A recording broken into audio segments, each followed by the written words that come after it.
Hard to believe that Pipes of Peace is now over 40 years old. This is one I meant to get to, but surprised I never did an album review for this. So let's rectify that situation. Pipes of Peace was released October 31st, 1983 in both the US and the UK. The US, it made it to number 15 on the top 200 Billboard, and UK charts, the album made number 4. First track is the title track, Pipes of Peace. On the album itself, it does have a memorable video. The video itself is basically based on the Christmas truce of 1914, where there was British and German troops, and what the British and German troops did is they ended up playing soccer. They decided to stop all the fighting, playing soccer and everything like that. This was actually a number 1 single in the UK. It was not released in the US as a single. Some nice lyrics there, singing songs of joy instead of burn, baby, burn. Won't you tell me how to play the Pipes of Peace?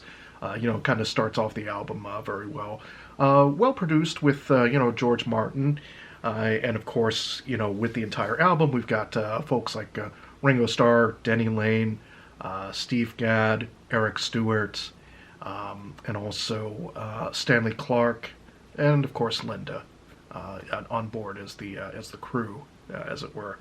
So with the album itself, again, it's just the middle of the George Martin trilogy. The next track we have is Say, Say, Say. It deserved to be a number 1 single. It was definitely a U.S. number 1 single. It was released back on October 3rd of 1983. It hit number 1 in the U.S. and number 2 in the U.K. The video itself, it's definitely one of the top songs. It's actually the top song of the album. Really good song. I know a lot of people love to retro bash it nowadays, or at least they were for a while. Look, it's very catchy, very up-tempo, really good lyrics, a really good partnership between, Michael Jackson and Paul McCartney. And think about it, with Michael Jackson, he had just done Thriller, and with doing Thriller, he was, basically on top of the world at that point. But it was released as a single, of course, in various formats. As I said before, the video itself is on the McCartney Years DVD. Just very much, I remember the video getting a lot of airplay on MTV, quite a bit. Paul and Michael basically selling an elixir to help cure all, kind of a fix, but the money's being donated to an orphanage. It's supposed to be probably around the time of the Wild West, maybe a little bit after that, very much that theme itself. LaToya Jackson actually makes an appearance in the video, as well as Linda being part of the video. And for the Honeymooners reference out there, Art Carney actually does make an appearance in the video. Near the beginning of the video, if memory serves me correct. So, very fun song, deserved its hit status, as I've said. Really great song, really great hit song in Paul's career and in the canon of his work. So next we have The Other Me, track 3. Now, the lyrics, I think, themselves might actually translate a little bit better in the UK. Whenever I listen to this song, the lyrics, for example, I know I was a crazy fool for treating you the way I did. Something took a hold of me and I acted like a dustbin lid. I guess, from different folks, it's dustbin lid, like a piece of trash, something along those lines. Not horrible lyrics, but not the best. Not the best that McCartney can do. Obviously my take on the song is, Paul and Linda having a bit of a fight. Paul probably sleeping on the couch. Look, who cares if you're one of the biggest stars on planet Earth? You're sleeping on the couch that night, pal. Nothing you can do about it, right? I think that's kind of the feeling I get. So, again, you kind of start off with 2 stronger tracks. I think it kind of dips a little bit. We get the 4th track, which is Keep Under Cover. It does start off a bit slower and then builds up a faster tempo. There is some great violin work on this track, courtesy of orchestration provided with George Martin producing.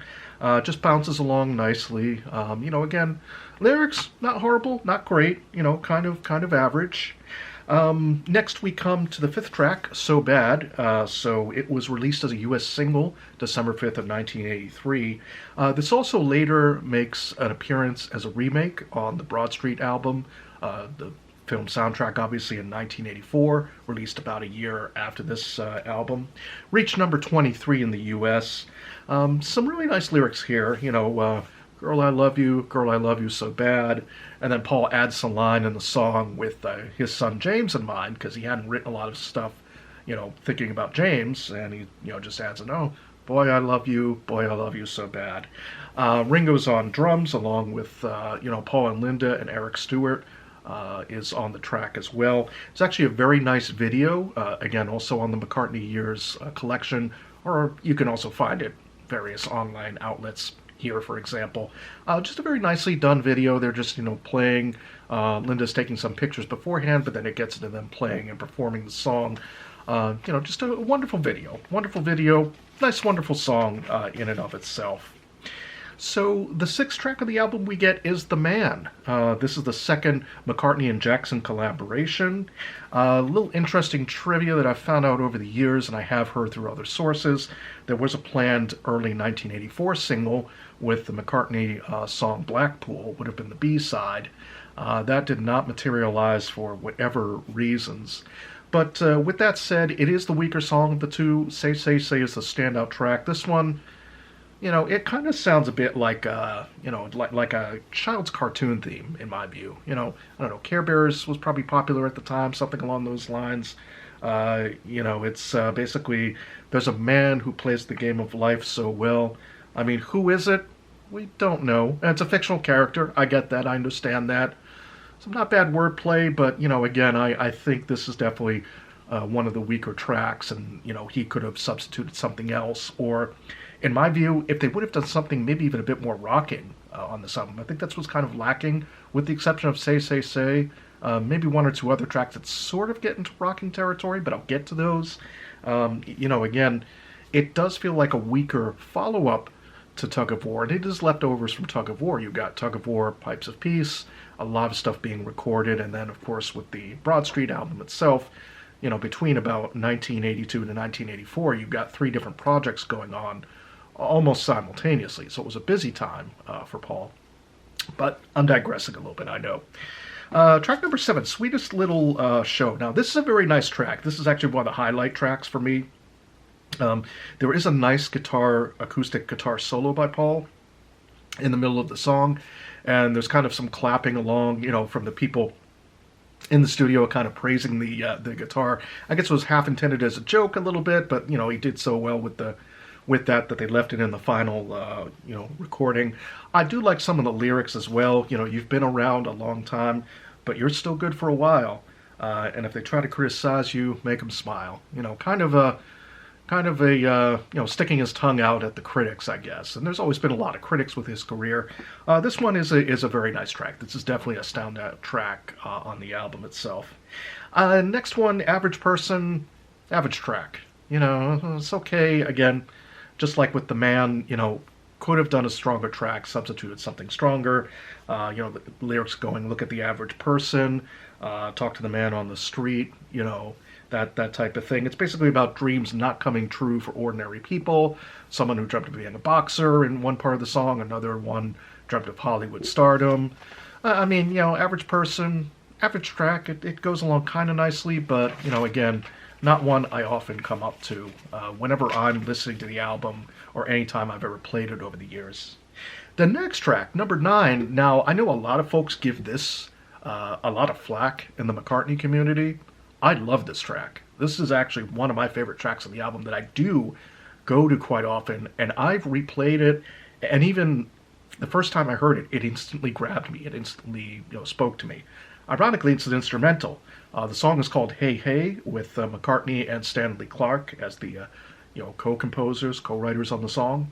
It's an instrumental, just Hey Hey is the lyrics, but it definitely has that nice instrumental feel. It has a nice jazz feel. It almost sounds like it could have been something done on a smooth jazz type of format, which was becoming popular in about the mid-'80s to about the mid-'90s, somewhere along there. You know what? I just love the track. I always play it quite often. It's really good. I've even got it on one of my playlists for some 80s McCartney stuff. I do include that. I love it. Really, to me, it is a standout track. And it's a sad, toward the end of the album, we actually get to some standout tracks. It's just the middle ground makes it kind of shaky as an album itself. The next track, Tug of Peace. Now, this is kind of an answer to the title track from Tug of War. The lyrics going, it's a tug of war. No, no, your troubles cease when you learn to play the pipes of peace. Very much yes, no, very much opposites of each other. But in the end, the character, maybe in this case Paul, just trying to learn, hey, playing the pipes of peace, resolving some of that internal conflict.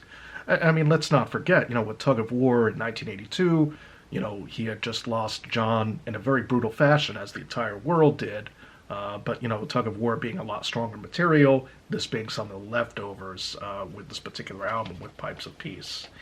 Finally, we get the last track of the album proper itself, Through Our Love.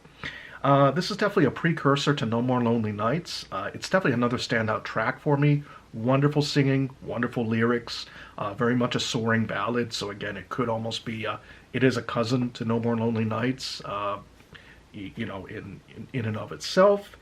Just saying, hey, we can go through our love. We can do things that they said were impossible. Very soaring, very confident vocals. Paul at the top of his game, even up to the mid-'80s, even up to 84, 85, definitely could reach a lot of notes with his singing, at that particular point. He still had quite a bit of vocal range. Overall with this particular album, as I've said, you first started with Tug of War, then you have Pipes of Peace, Tug of War 1982, Pipes of Peace 1983, Give My Regards to Broad Street 1984, within the George Martin trilogy, as it's kind of become known. My basic grading of this album hasn't really changed over time. Whenever I've listened to it, and I've listened to it quite a bit to try to see if something will change, if something will resonate with me.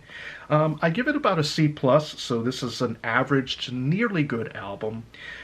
In my ranking, I would say, go ahead and pick up last as an album itself. So, I think that it's not bad, but again, I'm going to recommend Tug of War and Broad Street first. So the order would go Tug of War, Broad Street, then Pipes of Peace if you're looking at the George Martin trilogy. But definitely, part of that arc, part of that story arc in Paul's career. I hope everybody's still enjoying the content. Thank you for all the new folks following, and everybody continuing to follow. Just a thumbs up, like, and subscribe is always appreciated, and I will see everybody in the next video. Until later.